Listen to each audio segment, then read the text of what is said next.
میں ابھی ان سے تذکرہ کر ہی رہا تھا کہ اس میں آپ کو شکر گزار رہنا چاہیے کہ اللہ نے آپ کو یہ موقع نصیب، کیونکہ ہمارے لیے قرآن جیسے ابھی مولوی صاحب فرما رہے تھے کہ قرآن ایمان والے کے لیے ہر کسی مسئلے میں، کسی بھی مسئلے میں ہو تو قرآن اس کے لیے مشعل راہ ہے۔ حضرت علی کرم اللہ وجہ وہ حدیث پیش کرتے ہیں کہ ایک مرتبہ رسول پاک صلی اللہ علیہ وسلم نے فرمایا کہ عنقریب ایک دور آئے گا، ہر طرف فتنہ ہوگا، تو اس فتنے میں ہم کیسے نکلے؟ صحابہ نے عرض کیا یا رسول جب فتنہ ہوگا تو ہمارے لیے بچاؤ کے لیے کیا رہا ہے؟ تو حضرت نبی کریم نے فرمایا القرآن، اس کے لیے کیا ہے؟ قرآن، کہ یہی قرآن آپ کو بتائے گا کہ آپ کو معاشرے میں زندگی کیسے گزارنی ہے، آپ کو دوسرے پڑوسیوں کے ساتھ کیسے سلوک کرنا ہے، یا آپ کو اپنی عصمت کی حفاظت کیسے کرنی ہے۔ میرے پاس ایک جوان آیا، پچھلے جمعہ پڑھا رہا تھا وانی گاہ میں، تو اس نے کہا میں بچنا چاہتا ہوں گناہوں سے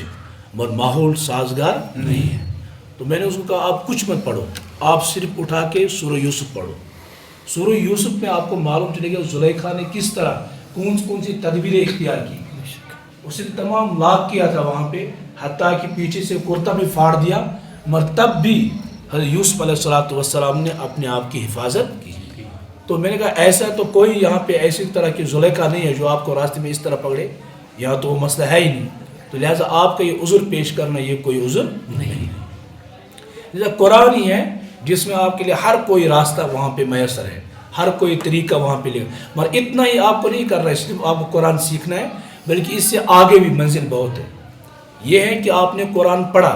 اب اس کے بعد یہ شوق ہونا چاہیے جب ہم قرآن مکمل کریں تو پھر ہم یہ کوشش کریے قرآن ہم سمجھیں اس قرآن میں لکھا کیا ہے،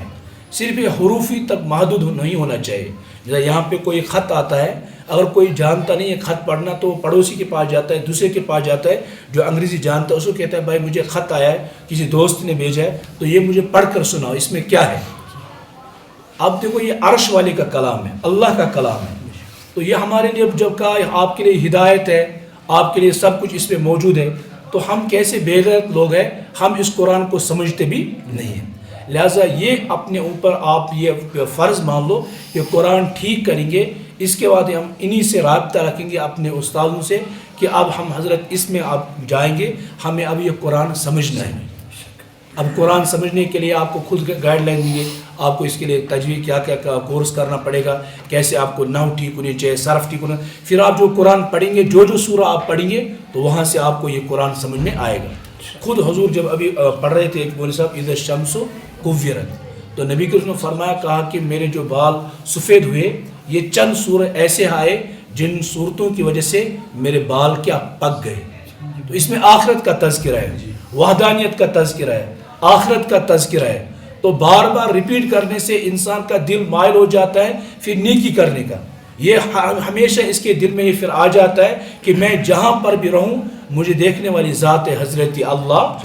جب یہ اس طرح کا ہو پھر کہیں انسان کچھ گڑبڑ کر نہیں سکتا ہے۔ لہٰذا اللہ نے آپ کو یہ سعادت نصیب، اللہ تعالیٰ مزید آپ کو ترقی دے اور آگے بھی انشاءاللہ آپ کو چلنے کی توفیق نصیب فرمائے۔ وآخر دعوانا